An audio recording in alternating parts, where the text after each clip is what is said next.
बिस्मिल्लाहिर्रहमानिर्रहीम।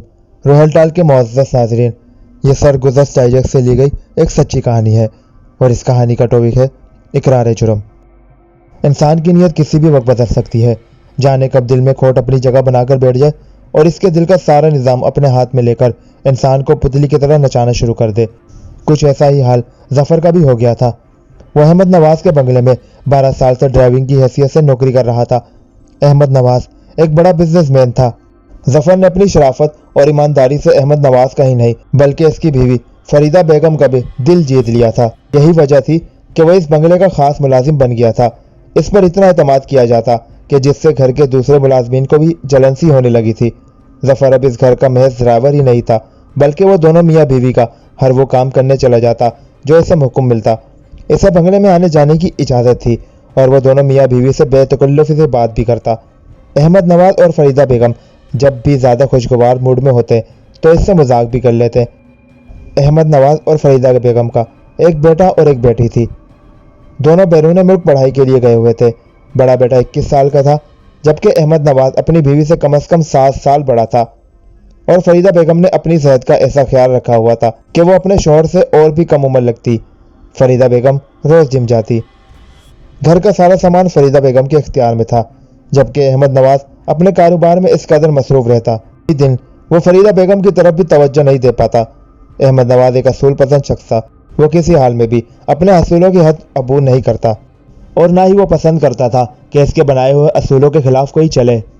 अपने असूलों के खिलाफ कोई काम होता देखकर अहमद नवाज बाज़ औक़ात इतना सीख पा हो जाता कि इसकी बर्दाश्त से बाहर हो जाता था। बहरहाल वो एक खुशोखरम जिंदगी गुजार रहे थे। इस खुशोखरम जिंदगी का एक हिस्सा जफर भी था, लेकिन अचानक इसके दिल में एक अजीब सा ख्याल पैदा हो गया था। इसके दिल में एक सोच ने जड़ पकड़ना शुरू कर दी कि वो सारी जिंदगी ड्राइवर ही रहेगा क्या। इस सोच ने जफर को मुस्तरब कर दिया था। रात को सोते हुए अचानक इसकी आंख खुल जाती तो वह इसी बारे में सोचने लग जाता। काम के दौरान इसका दिल नहीं चाहता था कि वो ड्राइविंग सीट पर बैठे और अपने मालकान का हुक्म मानने के लिए भाग खड़ा हो। जफर कई दिनों से इस अंदरूनी जंग में मुब्तला था। वो बाकायदा अपनी इस जिंदगी से खुशहाली की तरफ जाने का कोई रास्ता सोचने लगा। वो मंसूबाबंदी करने लगा कि कैसे इसके बाद अचानक पैसा आ सकता है। एक दिन अचानक फरीदा बेगम ने जफर को बुलाया और इसे समझाने लगी, मेरी गाड़ी का काम होने वाला है।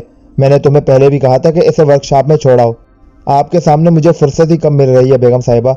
जफर ने कहा, हाँ ये भी बात है। फरीदा बेगम कहती हुई अपने बेडरूम में चली गई। मुझे मिसेस अकरम की तरफ जाना है। इनका कुछ सामान है वो मुझे देना है। जफर बाहर ही खड़ा हो गया था। कुछ देर के बाद फरीदा बेगम ने आवाज़ देकर जफर को अंदर बुला लिया। फरीदा बेगम अलमारी का लॉक खोल रही थी, फिर कुछ कपड़े निकालकर बेड पर रखने लगी। जफर कमरे के दरवाजे के पास ही खड़ा रहा था। अलमारी का रुख इस तरह था कि वो इस जगह खड़ा रहकर भी अलमारी के अंदर देख सकता था। तुम ऐसा करो कि कल साहब को ऑफिस छोड़कर मेरी गाड़ी वर्कशॉप दे आना, फरीदा बेगम ने कहते हुए हाथ में पकड़े हुए चाबियों के गुच्छे से अलमारी के अंदर तिजोरी की तर्ज के बने केबिन का लॉक खोला और जैसे ही इसने इसका पट खोला जफर की आंखों की चमक दो चंद हो गई। वो केबिन ज्वेलरियों के डब्बे से भरा हुआ था। इसमें से एक डब्बा निकालकर फरीदा बेगम ने बेड पर रखा और फिर से लॉक करने लगी। तुम बोल नहीं रहे, मुझे बता नहीं रहे कि मैं ठीक कह रही हूँ कि नहीं, फरीदा बेगम ने अलमारी को मुकफ्फिल करते हुए कहा। जी मैं ऐसा ही करूँगा। जफर यकदम चौंका। यह सामान उठाओ और गाड़ी में रख दो, फरीदा बेगम बोली। जफर जल्दी से आगे बढ़ा और वह सामान एक तरतीब से रखने लगा ताकि उठाने में आसानी रहे। इस दौरान गैर दानस्ता तौर पर फरीदा बेगम ने अलमारी की चाबी अलमारी के साथ ही रखे हुए एक गुलदान में डाल दी। शायद फरीदा बेगम ने इस ख्याल से चाबी इसमें डाली कि इसकी दास के मुताबिक जफर का ध्यान इस तरफ नहीं था, या फिर फरीदा बेगम ने अपनी तरफ से होशियारी दिखाई थी। लेकिन जफर चौड़ निगाहों से देख रहा था। इसके इल्म में यह बात आ चुकी थी कि फरीदा बेगम ने अलमारी की चाबी कहाँ रखी है। जफर ने सामान उठाया और कमरे से बाहर निकल गया। थोड़ी देर के बाद फरीदा बेगम भी तैयार होकर गाड़ी के पास आ गई। वो पिछली सीट पर बैठी और जफर गाड़ी बंगले से निकालकर बाहर ले गया। सारे रास्ते जफर को कुछ ऐसी सोचों ने घेरे रखा जैसे वो मुस्तरब हो गया था। इसकी नीयत बदल चुकी थी और दिल में खोट पैदा हो गया था। वो हलाल छोड़कर हराम की तरफ रागिब हो गया था। वो दिल ही दिल में फैसला कर चुका था। जाने कैसा इसका दिमाग इस मनफी सोच में दूर तक निकल गया। मिसेस अकरम का घर आ गया था। जफर ने सारा सामान निकाला और बोला, अगर आप यहाँ रुकना चाहती हैं तो मैं इस दौरान आपकी गाड़ी वर्कशॉप में छोड़ आता हूँ। हाँ, मुझे 1.5-2 घंटे लग जाएंगे। तुम्हारा ख्याल ठीक है, तुम ऐसा करो इस दौरान गाड़ी छोड़ाओ। फरीदा बेगम ने भी इसकी बात से इत्तफाक किया। गाड़ी की चाबी गाड़ी के अंदर ही लगी हुई है। जफर ने जानबूझकर सवाल किया था, क्योंकि वो जानता था कि फरीदा बेगम ने कभी गाड़ी की चाबी गाड़ी के अंदर नहीं रहने दी, बल्कि वो चाबी को अपने बेडरूम में बनी एक मखसूस जगह पर रखने की आदी थी। नहीं, चाबी मेरे बेडरूम में होती है और तुम जानते हो कि मैं चाबी कहाँ रखती हूँ। तुम चाबी लेकर गाड़ी ले जाओ, फरीदा बेगम ने कहा। जफर ने सामान अंदर पहुंचाया और इस जगह से कार तेजी से निकाल कर ले गया। जिंदगी में पहली बार वारदात करते हुए इसका दिल धड़क रहा था। जफर ने कार बंगले के अंदर खड़ी की और अंदर चला गया। इसने अंदर जाते ही सकीना को आवाज दी। सकीना इस घर की मुलाजमा थी। वो भागती हुई इसके पास आ गई। मैंने बेगम साहिबा की कार वर्कशॉप छोड़नी है, तुम इनके बेडरूम में जाओ और गाड़ी की चाबी ले आओ। सकीना भागती हुई फरीदा बेगम के बेडरूम में चली गई। बेडरूम में जाकर इसने दाएं बाएं देखा और वापस आ गई। कहाँ है चाबी? सकीना ने पूछा। इस दौरान जफर किचन में खड़ा पानी पी रहा था। रोज इनका कमरा साफ करती हो और ये नहीं पता कि चाबी कहाँ रखी हुई है? मुझे क्या पता जी वो चाबी कहाँ रखती हैं, सकीना ने फौरन कहा। एक साथ काम करते हुए वो सब आपस में बेतकल्लुफ भी थे। आओ मेरे साथ। जफर लेकर इसे बेडरूम में चला गया। इसने जानबूझकर दाएं बाएं देखा और सकीना से बोला, देखो चाबी कार में तो नहीं लगी हुई। सकीना कमरे से बाहर निकल गई। जफर ने बर्क रफ्तारी से कमरे की इस खिड़की की चौखंडी खोलनी चाहिए जो बंगले के उकब की तरफ खुलती थी, लेकिन इस वक्त वो चौंका जब इसने देखा कि खिड़की की चटखनी पहले से ही खुली हुई थी। शायद बेगम साहिबा इसे लगाना भूल गई थी। वो पलटा और इसने जल्दी से मखसूस जगह से चाबी उठाई और बेडरूम से बाहर आ गया। वो काम जफर ने इस रफ्तार से किया कि सकीना अभी मेन दरवाजे तक ही पहुंची थी। आ जाओ, मिल गई चाबी, जफर ने ऐसा आवाज देकर रोक लिया। खान साहबा भी किचन के दरवाजे पर खड़ा इनकी तरफ देखते हुए मुस्कुरा रहा था। कहाँ जा रहे हो?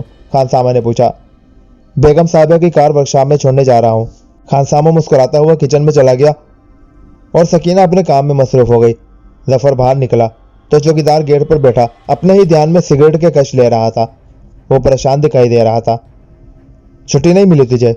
जफर ने ऐसे पूछा। चौकीदार ने सिगरेट पैर के नीचे रखकर ऐसे मसला जैसे वो अपना गुस्सा निकाल रहा हो। ये बड़े लोग बहुत सख्त दिल होते हैं, इनको किसी का कोई एहसास नहीं होता। आज तो मेरा दिल चाहता है कि मैं इनका गला दबा दूं। जफर इसकी बात सुनकर हंसा। जब वो बात कर रहा था तो सकीना सफाई करने वाला बुरुश बाहर से उठाने आई थी। फिक्र न करो, सब ठीक हो जाएगा, जफर तसल्ली देकर कार साफ करने लगा। सकीना भी बुरुश उठाकर अंदर चली गई। जफर ने देखा कि चौकीदार अपनी सोचों में गर्क बेनियाज बैठा है तो वो फौरन बंगले के अकब की तरफ चला गया। वो कोई लम्हा जाया नहीं करना चाहता था और अपना काम तेजी से खत्म करना चाहता था। इसने खिड़की का पट खोला और जस लगाकर अंदर कूद गया। इसने गमले के अंदर से चाबी निकाली और अलमारी खोलकर अंदर के केबिन का कफल खोला और तेजी से ज्वेलरी के डब्बे निकालकर बाहर रखने लगा। फिर इसने एक डब्बे से ज्वेलरी निकाली और अपनी जेब में रखे प्लास्टिक के शापर में डालने लगा। वो शापर इसने पानी पीने के दौरान किचन से लिया था। सारे डब्बे खाली हो गए थे। खाली डब्बों को इसने इसी तरतीब में केबिन के अंदर रखा और फिर यकदम इसने अपनी जेब से रुमाल निकालकर एक एक डब्बे को साफ किया ताकि अंगुली के निशान बाकी न रहे। इस काम से फारिग होकर इसने अलमारी लॉक की और अलमारी पर भी जहां जहां इसका हाथ लगा था वहां से उंगलियों के निशान खत्म किए और चाबी इसी गमले में रखकर जिस तरफ से आया था इसी रास्ते से वो बाहर निकल गया। बाहर निकलकर इसने खिड़की से अपने हाथों के निशान खत्म नहीं किए बल्कि जल्दी में चला गया था। इसके कोट की जेब ज्वेलरी से भरी हुई थी। चलते चलते इसने एक तरफ से पानी वाले पाइप उठाया और कार की तरफ चला गया। चौकीदार अभी तक इसी जगह बैठा हुआ था। इसने एक नज़र जफर की तरफ देखा और फिर इसी अंदाज में बैठ गया। वो सब इस बंगले में पुराने काम करने वाले थे।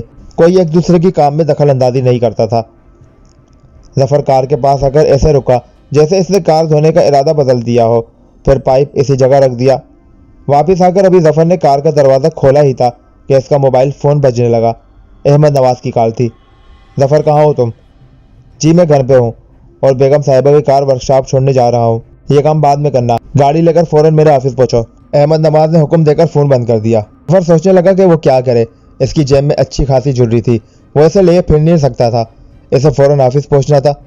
वो ज्वेलरी को रास्ते में कहीं ठिकाने भी नहीं लगा सकता था। अचानक इसे ख्याल आया कि वापसी पर कार तो इसे ही वर्कशॉप छोड़ना है। लिहाजा इसने फरीदा बेगम की कार की डिग्गी खोलकर ज्वेलरी का शापर एक कोने में रखकर इसके ऊपर डिग्गी में पड़ी खाली बोतल रख दी और फिर डिग्गी में मौजूद कपड़ा भी इसके ऊपर रखकर डिग्गी बंद कर दी। उसने एक नज़र चौकीदार की तरफ देखा और फिर सकीना को आवाज़ दी। सकीना इसकी आवाज़ सुनकर भागती हुई आ गई। जफर ने कार की चाबी इसकी तरफ बढ़ाते हुए कहा, मुझे साहब का फ़ोन आ गया, मैं ऑफिस जा रहा हूँ। चाबी बेगम साहिबा के कमरे में रख दो, आकर गाड़ी वर्कशॉप छोड़ने जाऊंगा। सकीना ने चाबी ली और अंदर चली गई। जफर दूसरी गाड़ी में बैठा और चौकीदार ने जल्दी से गेट खोल दिया। जफर कार बंगले से बाहर ले गया, लेकिन इसकी बेचैनी बढ़ चुकी थी और अजीब से खौफ की वजह से इसके हाथों में लर्जिश भी पैदा हो गई थी। जफर ऑफिस आ गया तो अहमद नवाज के कुछ मेहमान आए हुए थे। जफर के आते ही वह इन्हें गाड़ी में बिठाकर काफी फासले में मौजूद एक फैक्ट्री में ले गया। तकरीबन इस फैक्ट्री में अहमद नवाज अपने दोस्तों के साथ 1.5 घंटे तक रहा। इस दौरान जफर की बेचैनी इसे एक पल के लिए भी चैन से बैठने नहीं दे रही थी। इसका ध्यान बार बार कार की डिग्गी में रखे जेवरात की तरफ जा रहा था। अहमद नवाज वहां से निकला तो वो किसी के ऑफिस में चले गए। जब शाम के साए घेरे होने लगे तो अहमद नवाज अपने दोस्तों के साथ वापस ऑफिस में आ गया और जफर से कहा, तुम गाड़ी ले जाओ, हो सकता है मुझे रात आने में देर हो जाए, जरूरत पड़ी तो तुम्हें फोन कर दूंगा।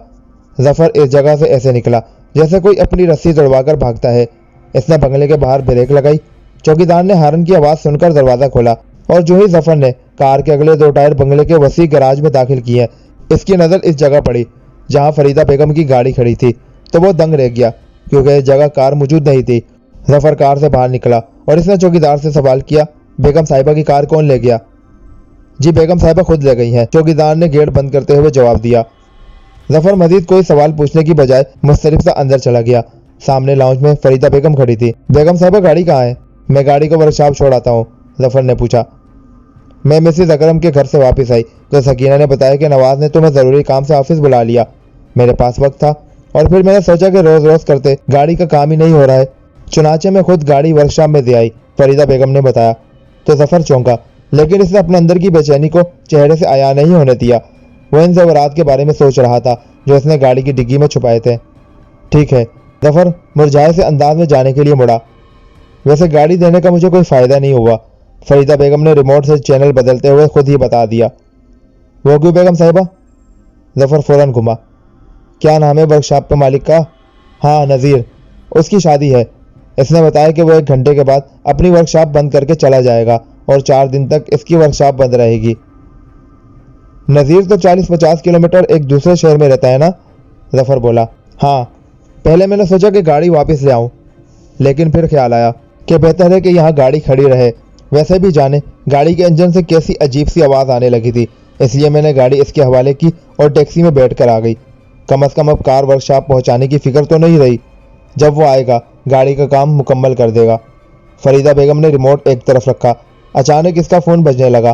फरीदा बेगम ने फ़ोन कान को लगाया और बात करती हुई सीढ़ियाँ चढ़कर ऊपर चली गई। जफर सोचता हुआ बाहर आ गया कि वो अब क्या करे। नज़ीर की एक बड़ी वर्कशॉप थी, वो एक अरसे से इनका काम करता चला आ रहा था। नज़ीर के पास जाकर किसी बहाने से वर्कशॉप को कुछ देर के लिए खुलवाना बिल्कुल भी मुमकिन नहीं था। जेवरात इस गाड़ी की डिग्गी में थे। काम के दौरान कार की डिग्गी भी खुलेगी और वो जेवरात किसी के हाथ लग जाएंगे। जफर ने गुस्से से अपना हाथ झटका और दिल ही दिल में बड़बड़ाया कि अगर ऐसा हो गया तो वो इतना कुछ करने के बावजूद भी तही 10 रह जाएगा। इसके दिल में ड्राइवरी की नौकरी से निजात हासिल करने की जो थोड़ी सी उमंग जागी थी, वो पूरी होने से कबल ही दम तोड़ चुकी थी। जफर उदास और परेशान से अंदाज में कभी चौकीदार के पास जाकर बैठ जाता और कभी उठकर लान में टहलने लग जाता। अचानक जफर को एक ख्याल ने चौंका दिया। नज़ीर की वर्कशॉप बड़ी थी और इसके 2 दरवाजे थे। एक मेन सड़क की तरफ बड़ा ऐनी गेट था, जबकि दूसरा दरवाजा वर्कशॉप की उक्म में गली की तरफ था। पीछे गली में रिहायशी मकानात थे और वर्कशॉप की दीवार के साथ वाला मकान अब्बास का था। अब्बास भी कार ड्राइवर ही था।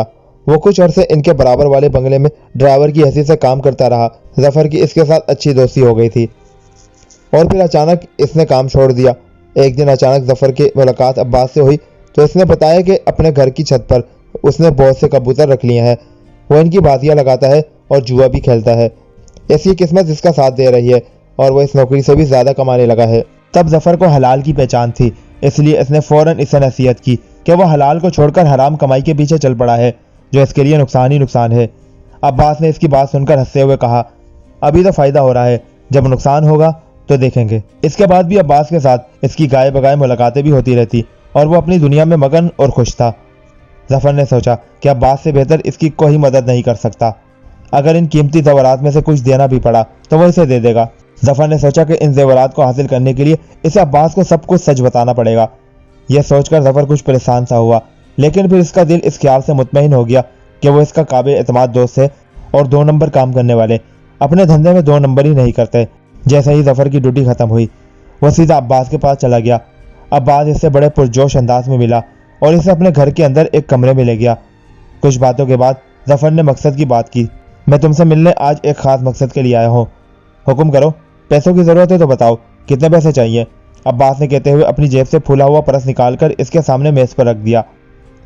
मुझे पैसों की जरूरत नहीं, बल्कि तुम्हारी मदद की जरूरत है। क्या कहना चाहते हो? खुलकर कहो, मैं हाजिर हूँ। अब्बास ने इसकी तरफ गहरी नजरों से देखा। तुमने एक बार कहा था ना कि पैसे में बड़ी ताकत होती है, जेब में हो तो बंदा हशाश बशात होता है, इसके अंदर तवानाई अलग भर जाती है। हाँ मुझे याद है, अब्बास मुस्कुराया। बस इसी ताकत को हासिल करने के लिए मैंने भी एक हाथ मारा है, जफर ने कहा तो अब्बास के चेहरे पर यकदम संजीदगी आ गई। वह एक अरसे से उल्टे सीधे कामों में था, वह ऐसी बातों की गहराई में बहुत जल्दी पहुंच जाता, इसलिए वह जफर के और भी करीब हो गया और बोला, मुझे खुलकर बताओ।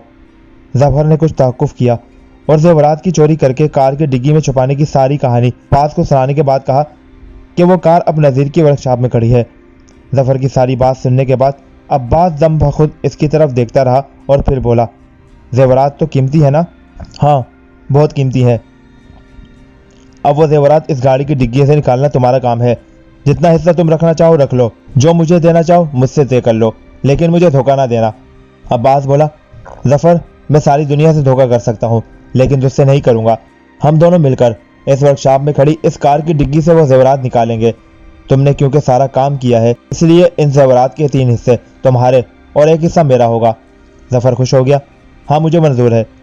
इस वर्कशॉप में कैसे उतरना है मुझे सब पता है, लेकिन ये काम हम कल रात 10 बजे करेंगे, क्योंकि हमारी गली में कल से शादी शुरू हो रही है। मेहंदी की रात होगी, खूब शोर शराबा होगा, सारी गली इस मेहंदी में शिरकत करेगी, क्योंकि इनके घर होने वाली शादी में खूब हल्ला गिल्ला होगा। इस हल्ला गुल्ले का हमें फ़ायदा होगा। हम आसानी से सीढ़ियों के दरवाजे का लाक तोड़ सकेंगे, या फिर वर्कशॉप की छत में एक तरफ जंगला लगा हुआ है, अगर इसने जंगले को भी ताला लगाया हुआ तो हम मेहंदी के शोर में इस ताले को भी आसानी से तोड़ सकेंगे। यार पकड़े तो नहीं जाएंगे? जफर डर रहा था। तुम घबराओ नहीं, मैं वो जेवरात दूध में पड़ी मक्खी की तरह निकाल लाऊंगा, इसने इत्मीनान और पुरएतमाद लहजे में कहा। तो जफर को भी कुछ इत्मीनान सा हुआ। अचानक जफर का फोन बजने लगा। इसने देखा कि अहमद नवाज की कॉल थी। जैसे ही इसने फोन कान को लगाया, दूसरी तरफ से अहमद नवाज की आवाज उभरी, जफर अभी और इसी वक्त घर पहुंचो, जल्दी। हुक्म देते ही फोन बंद हो गया और जफर सोचने लगा कि इस वक्त अचानक इसे क्यों घर बुलाया गया।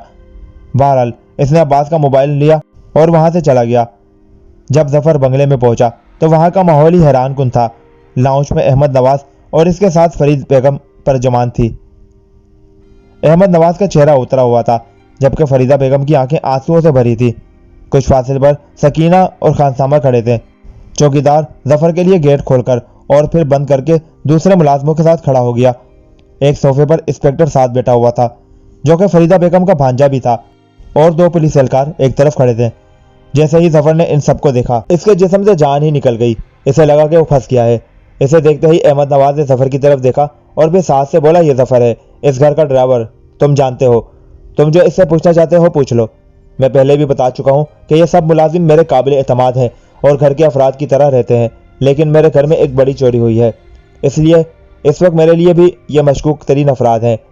तुम इनसे जैसी चाहो तफ्तीश करो। अहमद नवाज का रुखापन इस बात की गमादी कर रहा था कि इसे अपने घर में होने वाली चोरी का सुराग चाहिए। जफर तुम मेरे पास आ जाओ। साद ने इसे अपने पास बुलाया। जफर की टांगों में जान नहीं थी और वो बहुत घबरा गया था। वो चलता हुआ साद के पास चला गया। इस घर में चोरी हुई है, जेवरात और नकदी गायब है। आंटी फरीदा का कहना है कि जब वो कार वर्कशॉप में देने गई थी तो इस दौरान इनके बेड में कोई गया और इनकी अलमारी खाली कर दी। इंस्पेक्टर साद ने कहा, जब बेगम साहिबा गाड़ी वर्कशॉप में देने गई थी तो मैं इस वक्त घर में नहीं था। जफर ने फौरन कहा। इनका कहना यह भी है कि जब ये मिसेस अकरम के घर से वापस आई तो ये अपने बेडरूम में नहीं गई, इनके पास वक्त था, चुनाचे ये लाउंज में आई। उन्होंने सकीना से कहा कि वो अंदर से गाड़ी की चाबी ला दे और खुद इस जगह बैठकर पानी पीने लगी। सकीना ने चाबी टीवी के पास से उठाकर इनको दे दी कि जफर ने इसे चाबी बेडरूम में रखने को दी थी, लेकिन इसने इस जगह रख दी और अपने काम में लग गई। आंटी फरीदा पानी पीने के बाद चाबी लेकर गाड़ी लेकर चली गई। वापसी पर भी वो अपने बेडरूम में नहीं गई और इसी जगह बैठकर टीवी देखने लगी कि तुम आ गए। उन्होंने तुमसे बातें की और इस दौरान इनकी एक दोस्त का फोन आ गया और आंटी फोन सुनती टेरिस पर चली गई। 1 घंटा वहां बातें होती रही और फोन बंद होने के बाद आंटी फरीदा इस जगह बैठी रही और सकीना से चाय मंगवा कर भी उन्होंने इसी जगह पे। और फिर जब शाम के बाद ये नीचे आई तो कमरे में सामान बिखरा हुआ था। सामान बिखरा पड़ा था? जफर के मुंह से हैरतनाक अंदाज में निकला, क्योंकि इसने तो सामान को अपनी जगह से हिलाया ही नहीं था। इसने तो जेवरात निकालकर खाली डब्बे इसी तरह रख दिए थे। जफर की इस हैरत को साद ने देखते हुए पूछा, इसमें हैरान होने वाली कौन सी बात है? जब चोर आते हैं और कीमती सामान तलाश करते हैं तो वो सामान को इधर से उधर फेंक कर चले ही जाते हैं। जी, मेरा मतलब है कि चोर कब और कैसे अंदर आए। जफर ने जल्दी से बात पलटी, लेकिन इसकी हैरत अपनी जगह कायम थी कि सामान कैसे बिखर गया। मैं घर के मुलाजमों को बेडरूम दिखा चुका हूँ, तुम भी मेरे साथ आओ। साद अपनी जगह से उठा और जफर को फरीदा बेगम के बेडरूम में ले गया। जफर इस वक्त वाकई हैरान रह गया जब इसने पूरे कमरे का सामान बिखरा देखा, और जिस अलमारी में जेवर थे वो भी खुली हुई थी, और जेवरात के डब्बे कुछ खुले और कुछ बंद नजर आ रहे थे। जफर के लिए सब कुछ हैरानकुन था। वो सोच रहा था कि जेवरात तो वो निकाल कर ले गया था, फिर ये सब किसने किया? इंस्पेक्टर साहब इसके हुक्म में खड़ा था। इंस्पेक्टर साहब इसे वापस ले आया। कमरे के हुक्म वाली खिड़की खुली हुई थी। चोर पिछली दीवार से अंदर आए और इस खिड़की से अंदर दाखिल हो गए। खिड़की का कोई शीशा नहीं टूटा था। इसका मतलब था कि खिड़की को किसी ने पहले ही अंदर से खोल दिया था ताकि चोर आसानी से अंदर दाखिल होकर अपना काम करके इसी रास्ते से बाहर जा सके। मैं कई बार चौकीदार को हिदायत कर चुका हूँ कि हर 5 मिनट के बाद वो पीछे की तरफ भी एक चक्कर लगाया करे, लेकिन ये कामचोर अपनी जगह बैठा रहता है। अहमद नवाज गुस्से में भरा हुआ था। इसने दर्श लहजे में कहा तो चौकीदार और भी सहम कर खड़ा हो गया। मैं चक्कर लगाता हूँ साहब जी, चौकीदार बोला। खाक चक्कर लगाते हो?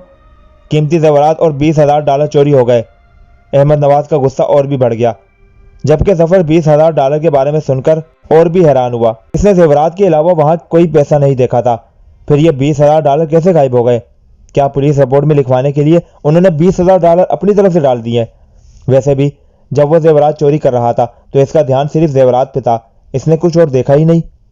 आप प्लीज इतना गुस्सा ना हो, आपका blood pressure out of control हो जाएगा। फरीदा बेगम ने टिश्यू पेपर से अपनी आंखें साफ करते हुए अहमद नवाज को हौसला दिया। अहमद नवाज एक बार फिर अपने आप पर जबर करके चुप हो गया। साद एक बार फिर तीनों मुलाजमों की तरफ मुतवज्जा हुआ। यह बात तो तय है कि खिड़की अंदर से ही खोली गई थी और चोर इस रास्ते से आकर कीमती सामान और 20,000 डॉलर ले गए। तुम चारों के अलावा इस घर में और कोई नहीं था और किसी का आना जाना भी नहीं है। फिर वो खिड़की किसने खोली? इंस्पेक्टर साहब चारों को बारी बारी देखने लगा। इसकी मशकूक निगाहें चारों के चेहरों पर तेजधार ब्लेड की तरह लग रही थी। खानसामा ने हाथ जोड़कर कहा, मैं एक अरसे से इस घर में हूँ, इस घर का नमक खाता हूँ। मैं ऐसा काम नहीं कर सकता और ना ही मुझे इल्म है कि ये चोरी कब और किस वक्त हुई। सकीना ने भी हाथ जोड़ लिए। आप मेरा हलफ ले लें जो मैंने ऐसा काम किया हो।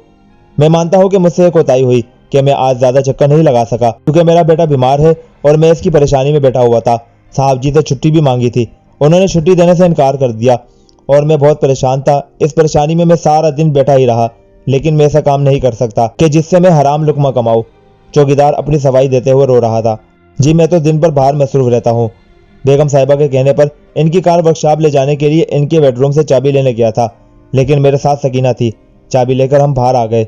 जफर ने कहा, जब तुम चाबी लेने गए थे तो इस वक्त सामान कमरे में बिखरा हुआ नहीं था? इंस्पेक्टर साहब ने सवाल किया। नहीं जी, इस वक्त कुछ भी नहीं था, आप सकीना से पूछ रहे। जफर ने एतमाद से जवाब दिया। हाँ जी, इस वक्त कमरा बिल्कुल साफ था, बिल्कुल इसी तरह जैसी मैंने सफाई की थी। और अगर सामान बिखरा होता तो हम इसी वक्त शोर न बचा देते।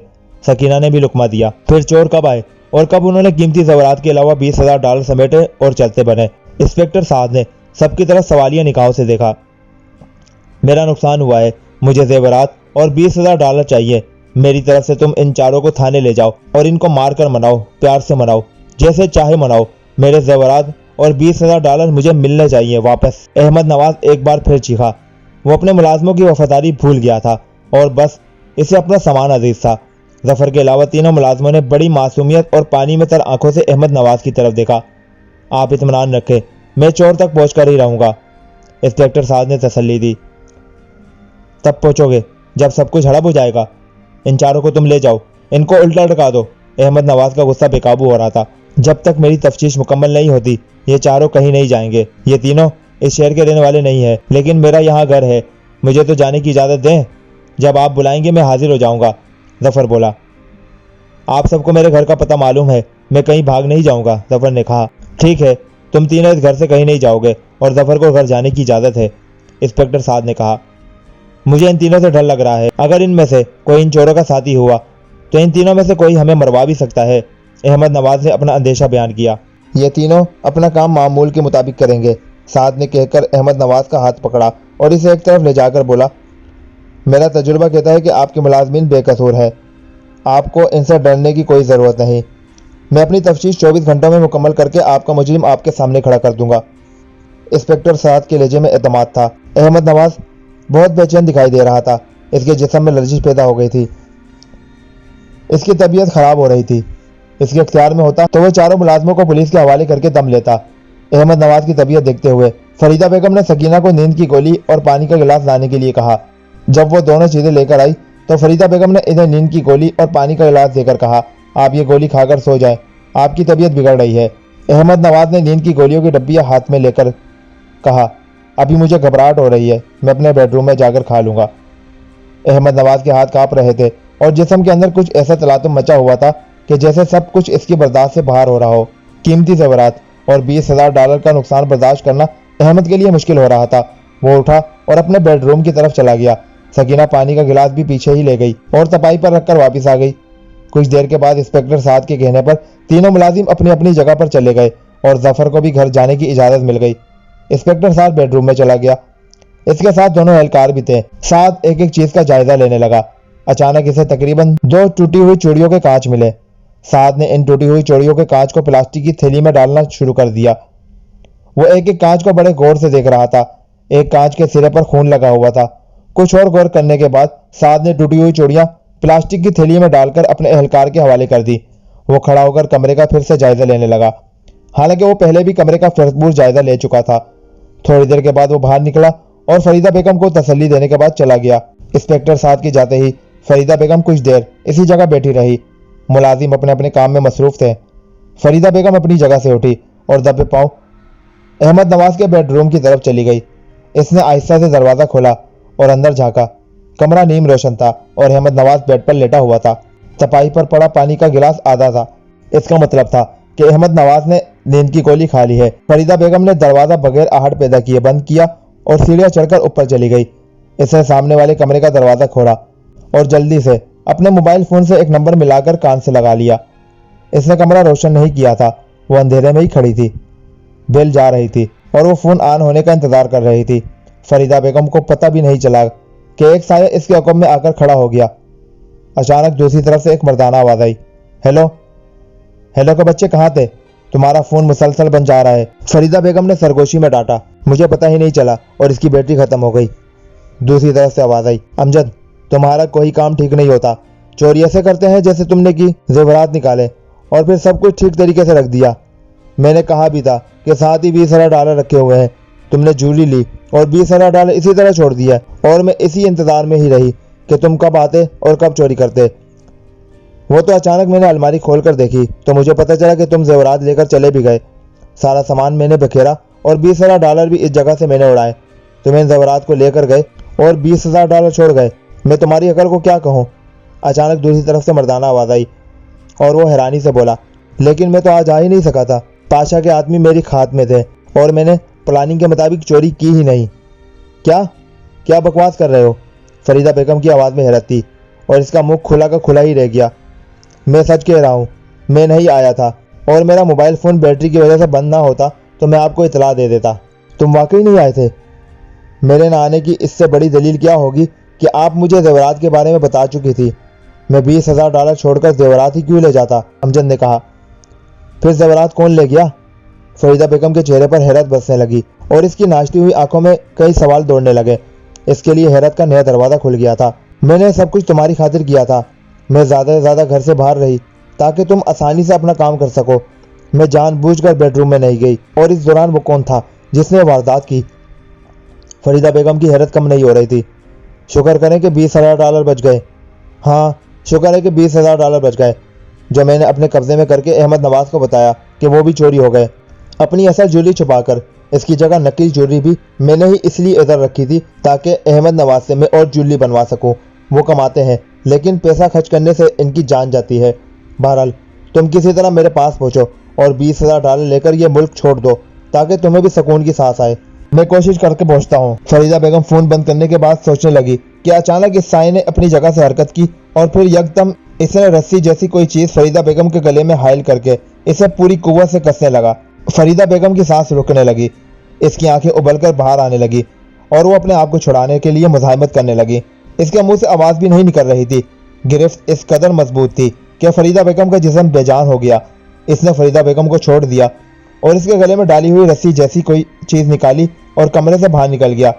फरीदा बेगम का बेजान जिस्म फर्श पर पड़ा हुआ था और इससे कुछ फासले पर इसका मोबाइल फोन पड़ा था।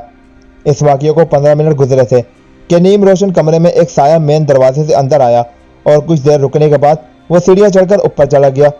10 मिनट के बाद वो साया फिर नीचे आया और मेन दरवाजे से बाहर निकल गया। पूरे घर में गहरा सकूत छाया हुआ था। आसमान पर चांद भी नहीं दिखाई दे रहा था। पूरे घर में सकूत था, लेकिन घर के किचन में कुछ हरकत सी हो रही थी। इस बंगले से निकलकर जफर ने अब्बास को फोन किया और इसके पास चला गया। अब्बास इसका घर के बाहर ही इंतजार कर रहा था। क्या बात है, खैरियत तो है? अब्बास ने पूछा। जफर ने सारी सूरत-ए-हाल बताने के बाद कहा, हमें गाड़ी से ज्वेलरी निकालने का काम आज ही कर लेना चाहिए ताकि मैं इसे लेकर कहीं फरार हो जाऊं। तुम पागल हो गए हो? अगर तुम ज्वेलरी लेकर फरार हुए तो तुम पुलिस और अपने मालकान की नजर में पक्के चोर बन जाओगे, अब्बास ने इसे समझाया। फिर मैं क्या करूं? मुझे बहुत डर लग रहा है। अब्बास ने कुछ सोचा और फिर आसमान की तरफ देखा और बोला, आज आसमान पर चांद भी नजर नहीं आ रहा, अंधेरा भी है। एक कोशिश करके देख लेते हैं। हाँ, ये ठीक है। जफर ने फौरन असबाब में गर्दन हिलाई। ज्वेलरी हाथ में आ जाएगी तो तसल्ली रहेगी, ताकि अगर भागना पड़े तो भागने का सामान पास होगा। अब्बास इसे अपने घर के अंदर ले गया। दोनों सीढ़ियां चढ़कर ऊपर चले गए। छत पर अंधेरा था। कुछ देर रुकने के बाद पहले अब्बास दीवार पर चढ़ा और इसके बाद जफर भी जस लगाकर दीवार पर चढ़ गया। दोनों दूसरी तरफ कूद गए। दीवार इतनी ऊंची नहीं थी कि इन्हें कोई मुश्किल पेश आती। नीचे उतरने के बाद सीढ़ियों पर आईनी दरवाजा था जो अंदर से बंद था। अब्बास ने सरगोशी की, इसे तो तोड़ना भी मुश्किल है, फिर क्या करें? यहाँ एक जंगला भी है जो छत में हवा और रोशनी के लिए रखा हुआ है। अब्बास ने फिर सरगोशी की। वो जंगला जमीन से 10-12 फुट के फासले पर था और इसे कोई ताला भी नहीं लगा हुआ था। अब्बास ने जफर के कान में सरगोशी की और खुद दीवार को उठकर अपने घर की तरफ चल पड़ा, जबकि जफर एक तरफ बैठ गया। कुछ देर के बाद अब्बास वापस आया तो इसके हाथ में मोटी रस्सी थी। इसने जंगला खोला और रस्सी का एक सिरा सामने दीवार पर लगे पाइप के साथ बांधकर दूसरा सिरा इसने नीचे लटका दिया। इसके बाद वो रस्सी से लटककर बारी बारी नीचे उतर गए। नीचे मुकम्मल अंधेरा था। मोबाइल फोन की रोशनी में दोनों ने फरीदा बेगम की कार तलाश की। कार मुकफ्फल थी। अब्बास ऐसे काम करना जानता था। इसने एक बारीक तार से डिग्गी का कफल खोलना शुरू किया और कुछ देर के बाद वो अपनी कोशिश में कामयाब हो गया। जफर ने डिग्गी के अंदर रखा हुआ शापर तलाश किया और इसे लेकर अपने चेहरे पर मुस्कुराहट बिखेरी। दोनों ने डिग्गी बंद की और जैसे ही वो जाने लगे तो इन्हें लगा जैसे गली की तरफ वाला दरवाजा किसी ने खोला है। दोनों इसी जगह रुक गए। टार्च की रोशनी में कोई इस तरफ आ रहा था। दोनों ने एक दूसरे की तरफ देखा। जफर ने जल्दी से अपने मोबाइल फोन की रोशनी में मतलाशी निगाहों से दाएं बाएं देखा। इन्हें एक छोटे कमरे का दरवाजा खुला मिला जो औजार से भरा हुआ था। जफर ने अब्बास को इशारा किया और अपने मोबाइल फोन की रोशनी बंद करके दोनों इस कमरे की तरफ बढ़े और कमरे में जाते ही उन्होंने आईनी दरवाजा बंद किया और दीवार के साथ लगकर खड़े हो गए। आने वाला इस गली का चौकीदार था। नजीर ने इसे खास तौर पर हिदायत की थी कि वो जब इस गली में आए तो ताला खोलकर वर्कशॉप के अंदर का एक चक्कर जरूर लगाया करे, क्योंकि अंदर लोगों की कीमती गाड़ियां खड़ी होती थी और नजीर हर मुमकिन हिफाजत चाहता था। इसके लिए नजीर ने चौकीदार की अलग से खिदमत की थी। चौकीदार का एक साथी बाहर खड़ा था और दूसरा चौकीदार अंदर का चक्कर लगा रहा था। इसके हाथ में पकड़ी टार्च की तेज रोशनी वर्कशॉप में रक्स कर रही थी। वो देखता हुआ जाने लगा तो इसकी नजर ऊपर जंगले से लटकी हुई रस्सी पर पड़ी। वो करीब चला गया। इसने ऊपर देखा, जंगला खुला हुआ था। वो समझ गया कि कोई नीचे उतरा है। वो इस वक्त या तो वर्कशॉप में है या फिर अपना काम करके चला गया। वर्कशॉप क्योंकि काफी बड़ी थी। चौकीदार इसी जगह खड़ा होकर अपने साथी को आवाज नहीं दे सकता था। चुनाचे वो इस दरवाजे की तरफ बढ़ा। अब्बास और जफर ने जैसे ही रोशनी दूर होती देखी वो दोनों सरअद से बाहर निकले। जफर ने अपने मोबाइल फोन की रोशनी ऑन कर दी। वो दोनों जंगले की तरफ बढ़े। पहले जफर रस्सी से लटककर ऊपर चढ़ा। इसी दौरान इन्हें किसी के भागने की आवाज और साथ टार्च की रोशनी भी इस तरफ आती दिखाई दी। जफर ऊपर चढ़ गया था। अब्बास ऊपर चढ़ने लगा। अचानक चौकीदार ने पैनल कोड से तमाम बटन ऑन कर दिए और पूरी वर्कशॉप रोशन हो गई। अब्बास अभी कुछ ही ऊपर गया था। ठीक इसी वक्त चौकीदार भी आ गया। इसने अपना रिवॉल्वर का रुख इसकी तरफ करते हुए धाड़ कर कहा, रुक जाओ वरना गोली मार दूंगा। अब्बास के हाथ से रस्सी छूट गई और वो नीचे गिर गया। दोनों चौकीदार ने इन पर काबू पा लिया। जफर ने देख लिया कि अब्बास पकड़ा गया है। वो भी डर गया। वो तेजी से दीवार फलांग अब्बास के घर कूद गया। वहां से वो सीढ़ियां नीचे उतरा। अब्बास की बीवी और बच्चे कमरे में थे, इसलिए किसी को पता ही नहीं चला कि कौन नीचे आया।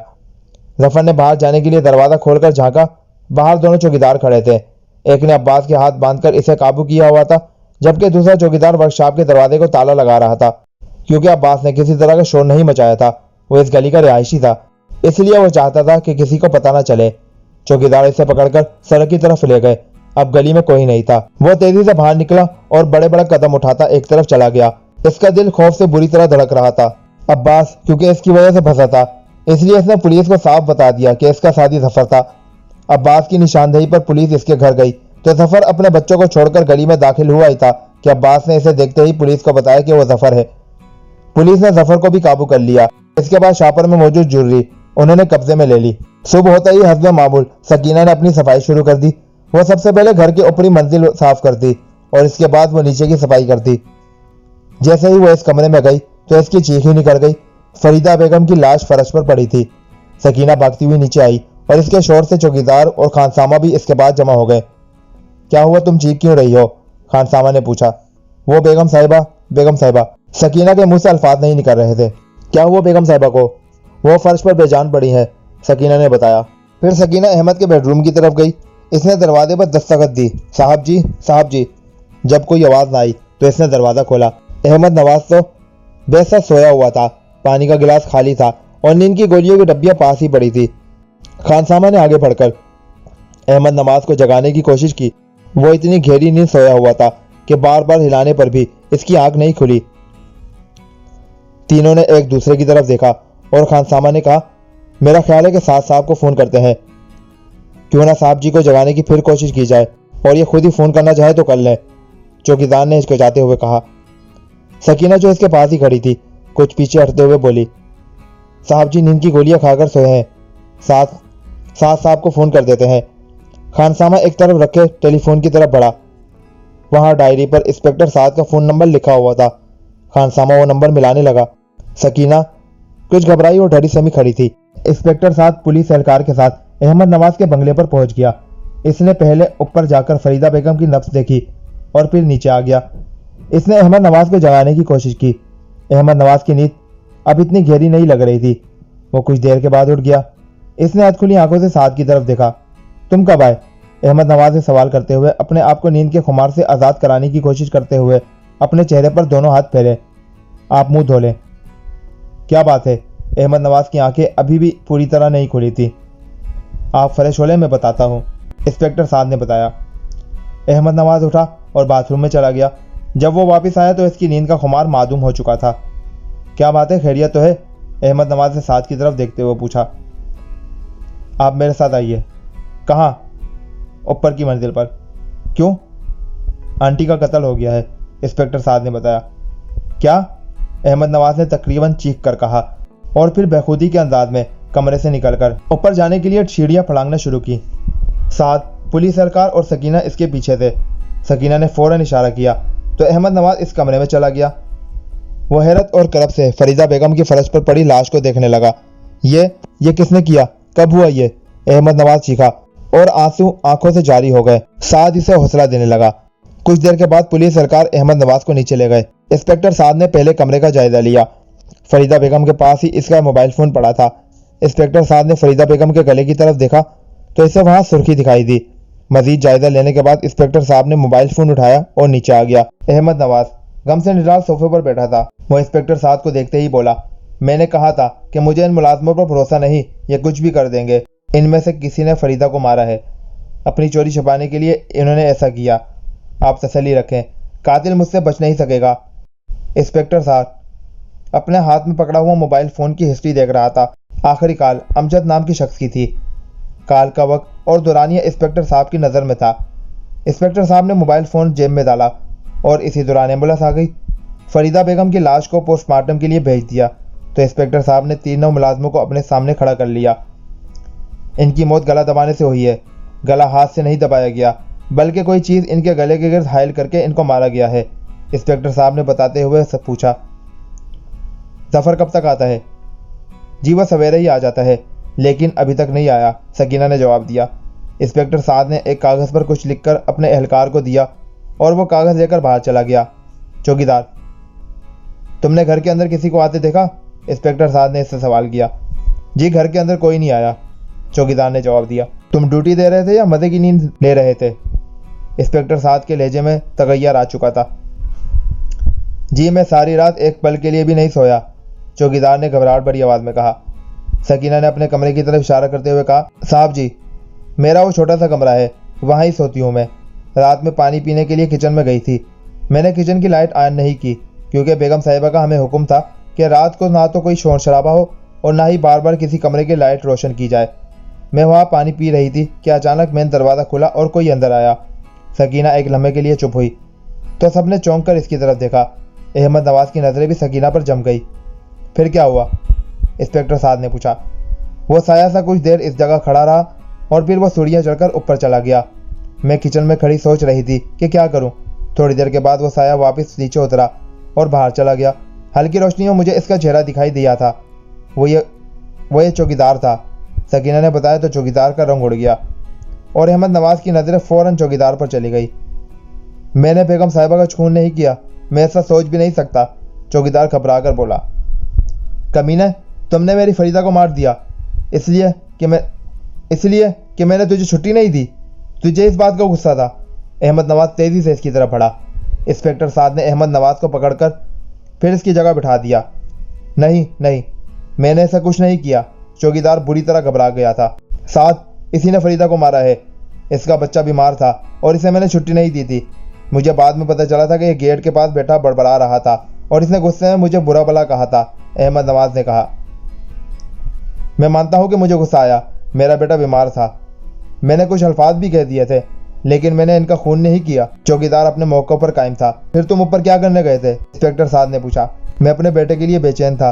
मेरे मोबाइल फ़ोन में बैलेंस नहीं था। मैं अपने बच्चे की खैरियत दरियाफ्त करना चाहता था। मैं रात को फ़ोन करने के लिए अंदर आया था। टेलीफोन का एक सेट ऊपर भी पड़ा है। मैंने सोचा यहाँ मेरी आवाज़ से बेगम साहिबा जाग न जाए और मुझ पर गुस्सा हो जाए। चुनाचे मैं ऊपर चला गया और कॉल करके अपने बेटे की खैरियत दरियाफ्त करके नीचे आया, चौकीदार ने कहा। झूठ बोलता है ये, अहमद नवाज चीखा। जी, आप चेक कर लें, इस टेलीफोन सेट से किया हुआ नंबर मेरा मौजूद है। मैंने किस वक्त कॉल की वो भी पता चल जाएगा। चौकीदार की आवाज़ में घबराहट आया थी। इसका झूठ अभी मैं खोलता हूँ। अहमद नवाज तेज़ी से ऊपर चला गया। अहमद नवाज जब नीचे आया तो इसके हाथ में टेलीफोन सेट था। इसने वो सेट इंस्पेक्टर साद की तरफ बढ़ा दिया। लो, देख लो, शाम 7 बजे के बाद इस सेट से कोई कॉल नहीं हुई। इंस्पेक्टर साद ने फ़ोन की हिस्ट्री देखी और फिर चौकीदार की तरफ मुतवज्जह होते हुए बोला, इस फ़ोन से आखिरी कॉल शाम 7 बजे हुई थी। जी, मैं सच कह रहा हूँ, मैं सिर्फ ऊपर कॉल करने के लिए गया था। चौकीदार और भी घबरा गया। इसे गिरफ्तार करके ले जाओ वरना मैं इसका गला दबा दूंगा, अहमद नवाज ने चीख कर कहा। इसका रंग सुर्ख हो गया था और हाथों में लर्जिश पैदा हो गई थी। इस दौरान इंस्पेक्टर साहब का मोबाइल फ़ोन बजने लगा। इसने कॉल सुनी और फिर अहमद नवाज की तरफ देखकर कहा, जी, जफर भी गायब है, इसके घर को ताला लगा हुआ है। इंस्पेक्टर साहब ने चौकीदार को अपने एहलकार के साथ भेज दिया और खुद अमजद के पास चला गया। इंस्पेक्टर साहब को अमजद के घर का भी पता था और इससे मिलना इसके लिए कोई मसला नहीं था। अमजद इसे अपने कमरे में ले गया। इंस्पेक्टर साहब ने इसके कमरे में जाते ही कहा, मैं आपसे कुछ सवालात पूछना चाहता हूँ। कैसे सवालात? अमजद ने पूछा। आपकी और आंटी फरीदा की रात 10:11 पर मोबाइल फ़ोन पर बात हुई थी? हाँ, बस ऐसे ही। लेकिन तुम क्यों पूछ रहे हो? अमजद कुछ घबरा सा गया। यह बातचीत 22 मिनट तक जारी रही थी। क्या क्या बातें हो रही थी? इंस्पेक्टर साहब ने अगला सवाल किया। वही जो एक बहन की अपने भाई के साथ बातें होती है, अमजद ने कहा। मैं जानता हूं कि आंटी फरीदा आपकी सगी बहन थी। आपको इससे बात करने का पूरा हक था, लेकिन यह भी मैं जानता हूं कि आप कुछ गलत काम में पड़ गए थे और इस नतीजे में आपके सर पर बहुत सा कर्ज था और कर्ज लेने वालों ने आपका जीना हराम किया हुआ था। आप छुपकर जिंदगी गुजार रहे थे। क्या आप अपनी बहन से पैसों का तकाज़ा तो नहीं कर रहे थे? इंस्पेक्टर साहब ने कहा। पहले तुम मुझे यह बताओ कि तुमने ये क्यों कहा कि वो मेरी सगी बहन थी, जबकि वो मेरी वाकई सगी बहन है। मुझे आपको ये इतला देते हुए अफसोस हो रहा है कि इन्हें रात को किसी ने गला दबाकर मार दिया है। हैं? ये क्या कह रहे हो तुम? अमजद के हाथ पैर फूल गए और वो धंग सा साद की तरफ देखने लगा।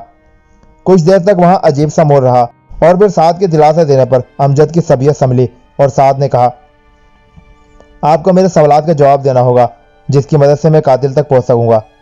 क्या पूछना चाहते हो? अमजद बहुत दुखी हो गया था। क्या आपने अपनी बहन से पैसों का तकाजा किया था? नहीं, वो मेरी खुद मदद करना चाहती थी। इन्हें मेरी फिक्र थी। वो चाहती थी कि मैं ये मुल्क छोड़ दूं। मैंने कागजात तैयार कर लिए थे और मुझे मुल्क छोड़ने के लिए पैसों की ज़रूरत थी। तुम जानते हो मेरे बहनोई साहब मुझे बिल्कुल पसंद नहीं करते। वो मेरी शक्ल भी नहीं देखना चाहते, बल्कि मेरा नाम भी सुनना इनको गवारा नहीं है। वो मुझसे नफरत करते हैं, नफरत। मैं इस घर में कदम नहीं रख सकता, इसलिए मेरी बहन मुझे पैसे नहीं दे सकती। वो कहकर रोने लगा। इनके घर होने वाली चोरी में आपका क्या किरदार है? क्योंकि वो एक ड्रामा था। क्योंकि आंटी की टूटी हुई चूड़ियां वहां से मिली थी और इनकी कलाई पर जख्म का निशान भी था, जो चूड़ियों के टूटने की वजह से था। कमरा का सामान बिखेरा गया था। जेवरात के डब्बों पर आंटी की उंगलियों के निशान थे। मैंने आंटी की उंगलियों के निशान इनको महसूस कराए बगैर हासिल करके मैच किए थे। कहते हुए इसने अमजद पर नजर डाली, फिर कड़े लहजे में बोला, मैंने मुकम्मल सबूत हासिल कर लिए हैं, फिर भी आपकी जबान से सुनना चाहता हूँ। अगर आपने अब भी जबान ना खोली तो मुझे कोई और तरीका इख्तियार करना होगा। अंधेरे में साद ने तीर चलाया, जो सीधा निशाने पर बैठा, और अमजद का हौसला पुस्त हो गया और वो बोलता चला गया। जब पैसा ना मिलने का कोई रास्ता दिखाई ना दिया तो फरीदा ने मुझे बताया कि इसके पास बेनोई साहब के $20,000 हैं। तब उन्होंने एक ड्रामा रचाया। मुझे उन्होंने कहा कि मैं चुपके से पीछे से इनकी बेडरूम में आकर चोरी कर लूं। उन्होंने उकब की तरफ वाली खिड़की की चुटकने भी खुली छोड़ दी थी। उन्होंने अपने असल जेवरात की जगह नकली जेवरात रख दिए थे। मैंने जाकर इन जेवरात के साथ $20,000 चोरी करने थे और मुल्क से फरार हो जाना था। और तुमने ऐसा नहीं किया? इंस्पेक्टर साहब ने इसकी तरफ देखा। जी, क्योंकि मेरे पीछे कुछ आदमी लगे हुए थे और मैं निकल ही नहीं सका। लेकिन इस दौरान जाने किसने वहां जाकर जेवरात चोरी कर लिए। फरीदा समझी ये मैंने किया, और चोरी करने के बाद सामान नहीं बिखेरा, जो कि उन्होंने बिखेर दिया और रात को मुझे कॉल की। जेवरात तो जफर ने चोरी किए थे। अमजद ने चौंक कर इसकी तरफ देखा। तुम कैसे जानते हो? जब मैं कमरे का जायजा ले रहा था तो मुझे खिड़की के पास कपड़े का छोटा सा टुकड़ा दिखाई दिया, जो कमीज का था, और खिड़की के बट से झांकते हुए एक कील में फंस गया था। जफर को पता ही नहीं चला। अगर पता चला होता तो वो यकीनन वो छोटा सा टुकड़ा जो वहां फंसकर इसकी कमीज के पिछले हिस्से से अलग होकर वहां रह गया था, वो कील से छुड़ाकर अपना सबूत गायब कर देता। तफ्तीश के दौरान मैंने इसके पीछे से इसकी एक तरफ से फटी हुई कमीज देखी, जहां से वो थोड़ा सा टुकड़ा गायब था, जिससे साबित हुआ कि वो चोरी इसने की थी। तो आपने इसे पकड़ा क्यों नहीं? मैं इस मामले की तह तक जाना चाहता था। मुझे शक हुआ था कि आंटी फरीदा और जफर ने मिलकर ये चोरी की मनसूबाबंदी की है। जफर पर मेरी नज़र थी। जफर की निगरानी पर जो आदमी मैंने मामूर किया था, अचानक जफर इसकी बेपरवाही की वजह से दाएं बाएं होने में कामयाब हो गया और फिर रात को आंटी फरीदा का कत्ल हो गया। इंस्पेक्टर साहब ने बताया। कहीं कत्ल जफर ने तो नहीं किया? अमजद ने कहा। जफर इस वक्त हवालात में है। मुझे इस थाने से फोन आ चुका है, क्योंकि जफर ने बताया था कि वो अहमद नवाज का ड्राइवर है। वहां का SHO मेरा क्लास फेलो है और वो जानता था कि अहमद नवाज से मेरा क्या ताल्लुक है, इसलिए इसने मुझसे रब्ता किया। वो वर्कशॉप में चोरी के इल्जाम में अपने साथी के साथ बंद है। वो नकली जेवरात भी इससे बरामद हो चुके हैं, और जब इसके साथी पर यह हकीकत खुली कि वो सारे जेवरात नकली थे, तो इसे इतना गुस्सा आया कि इसने जफर का सर दीवार पर दे मारा। बहरहाल अभी वो दोनों हवालात में है। फिर फरीदा का कत्ल किसने किया? इंस्पेक्टर साहब ने कुछ तवक्कुफ के बाद मानीखेज अंदाज में कहा। मेरा ख्याल है कि मैं कातिल तक पहुंच चुका हूं। अब आपको मेरा थोड़ा सा साथ देना पड़ेगा। अहमद नवाज ड्राइंग रूम में था और इस वक्त इसका डॉक्टर दोस्त इसका मुआयना कर रहा था। आधे घंटे के बाद जब डॉक्टर फारिग और जाने लगा तो इंस्पेक्टर साहब अंदर आ गया। तुम कब आए? मुझे 1 घंटा हो गया है, मैं इसी घर में हूँ, इंस्पेक्टर साहब ने कहा। 1 घंटा हो गया और मुझे पता ही नहीं चला, अहमद नवाज बोला। आप डॉक्टर के साथ मसरूफ थे, इसलिए मैंने आपको डिस्टर्ब करना मुनासिब नहीं समझा। चौकीदार के खिलाफ कत्ल की FIR कर दी गई है? अहमद नवाज ने पूछा। नहीं, बल्कि मैंने इसे रहा कर दिया है, क्योंकि वो कातिल नहीं है। तुमने इसे रहा क्यों किया? वही कातिल है, मैं कह रहा हूं। अहमद नवाज ने अपनी बात पर जोर दिया। कातिल कोई और है। इंस्पेक्टर साद के लहजे में एतमाद था। कौन है? क्या गिरफ्तार कर लिया तुमने? अहमद नवाज ने पूछा। जी हाँ, इंस्पेक्टर साद ने इस बात में गर्दन हिला दी। खुलकर बताओ, किसने कत्ल किया है मेरी फरीदा का? इंस्पेक्टर साद ने अपने कोट की जेब से टाई निकालकर अहमद नवाज के सामने रखते हुए कहा। यह है वो टाई जिससे आंटी फरीदा का गला दबाया गया था। यह किसकी टाई है? अहमद नवाज ने टाई की तरफ एक नजर देखा। आपके कमरे से लेकर आया हूं, यह आपकी टाई है। तुम कहना क्या चाहते हो? अहमद नवाज ने इसे घूरा। आपने ही आंटी फरीदा का गिलास स्टाइल से दबाया और इन्हें मार दिया, क्योंकि वो अपने भाई अहमद के साथ बातें कर रही थी और आपने इनकी बातें सुन ली और आपको यह पता चल गया कि आंटी फरीदा ने चोरी का ड्रामा अपने भाई अमजद के लिए रचाया और यह बात आपसे बर्दाश्त नहीं हुई, तो आपका ब्लड प्रेशर शूट कर गया और आपको अपने आप पर काबू पाना मुश्किल हो गया। इंस्पेक्टर साहब ने इंकशाफ किया। मैं तो नींद की गोली खाकर सो गया था, मुझे तो होश ही नहीं था। अहमद नवाज का लहजा गुस्से से भरा हुआ था। नींद की गोली आपने कत्ल करने के बाद खाई, वरना इसका असर इतना नहीं हो सकता था कि आप रात 9:30 बजे एक हल्की डोज खाने के बाद इतनी गहरी नींद सोते रहते। मैं इस नींद की गोली के बारे में डॉक्टर से पूछ चुका हूं। शायद तुम अपनी खाला की मोहब्बत में मुझे कातिल बना रहे हो, क्योंकि मेरा रवैया तुम्हारे खाला के साथ हमेशा सख्त रहा है। इसका इंतकाम ले रहे हो तुम, अहमद नवाज बोला। आंटी का मोबाइल फोन ऑटो रिकॉर्डिंग पर था। मैंने इसके भाई अमजद के साथ होने वाली गुफ्तगू सुन ली है। इनकी रोशनी में मैंने जो भी कहा है वो ठीक कहा है। बकवास है ये, पागल हो गए हो तुम, अहमद नवाज चीखा और अपनी जगह से खड़ा हो गया। जब चौकीदार ने बताया था कि वो महज फोन करने के लिए ऊपर गया था, तो आप भागकर ऊपर टेलीफोन सेट लेने चले गए ताकि इस वक्त की गई फोन कॉल को आप डिलीट कर दें, और ऐसा करके आप फोन सेट नीचे ले आए। मैं हैरान था कि आप तो उठकर एक गिलास पानी का भी नहीं पीते, तो ऊपर से फोन लेने के लिए कैसे चले गए? तुम हवा में तैर रहे हो, अहमद नवाज चिल्लाया। आप जरा टाई को गौर से देखें। जब आप टाई को आंटी फरीदा के गले में डालकर इनका गला दबा रहे थे, तो मज़ाहमत के दौरान टाई पर लगा इस कंपनी का टैग आंटी फरीदा के हाथ में आ गया था, जो मैंने लाश का जायजा लेते हुए इनकी उंगलियों से निकालकर प्लास्टिक की थैली में महफूज कर लिया था। इंस्पेक्टर साहब ने नया इंकशाफ किया। यह क्या सबूत है? इस कंपनी की टाई सिर्फ मैं ही थोड़ी पहनता हूं, यह झूठ है। अहमद नवाज ने चीख कर इस बात को भी रद्द किया। इसी दौरान इंस्पेक्टर साहब कमरे के दरवाजे की तरफ बढ़ा। इसने दरवाजा खोल दिया। एकदम अमजद अंदर आ गया। इसे देखते ही अहमद नवाज का पारा और भी चढ़ गया। इसकी कनपटियों की रगें फूलने लगी। वो बेकाबू होकर इसकी तरफ बढ़ा। तुझे जुर्रात कैसे हुई मेरे घर में आने की? मैं तुमसे नफरत करता हूँ। मैं तुम्हारी शक्ल भी नहीं देखना चाहता। तुमने अपने दोस्त की मदद से मेरी कार चोरी की थी। तुमने मुझे नुकसान पहुंचाया था। तुम्हारी बहन तुम्हारे लिए चोरी का ड्रामा रचा रही थी और $20,000 इसने तुझे देने के लिए खेल खेला था। वो मुझे धोखा दे रही थी। मैंने वो बर्दाश्त ना करते हुए इसे मार दिया और अब तुझे भी नहीं छोड़ूंगा। अहमद नवाज अपना होश खो चुका था। वो बोलते बोलते हुए भूल चुका था वो क्या कह रहा है और किन लोगों के सामने कह रहा है। और जब अचानक इसे एहसास हुआ कि इसने कुछ ज़्यादा ही बोल दिया है और ऐसा बोल दिया है कि इसने खुद इकरार जुर्म कर लिया है, तो वो चुप होकर इसी जगह रुक गया। इसके हिसाब ढीले हो गए। इंस्पेक्टर साहब पहले ही सोच कर आया था कि अगर अहमद नवाज ने इसकी बातों को मानने से इनकार कर दिया तो यकीनन वो अमजद को देखकर गुस्से में पागल होकर इकरार जुर्म जरूर कर लेगा, क्योंकि साथ अच्छी तरह जानता था कि अहमद नवाज गुस्से में किसी जनूनी पागल की तरह बेकाबू होकर अपना होश खो देता है। और ऐसा ही हुआ और अहमद नवाज कानून की गिरफ्त में आ गया। आज की यह कहानी आपको कैसी लगी? खसूसी तौर पर अपने एक सब्सक्राइबर के कहने पर यह कहानी मैंने अपलोड की है। लाइक कीजिएगा, सब्सक्राइब भी कीजिएगा। किसी और कहानी के साथ मुलाकात होगी। अल्लाह हाफिज़। पाकिस्तान जिंदाबाद।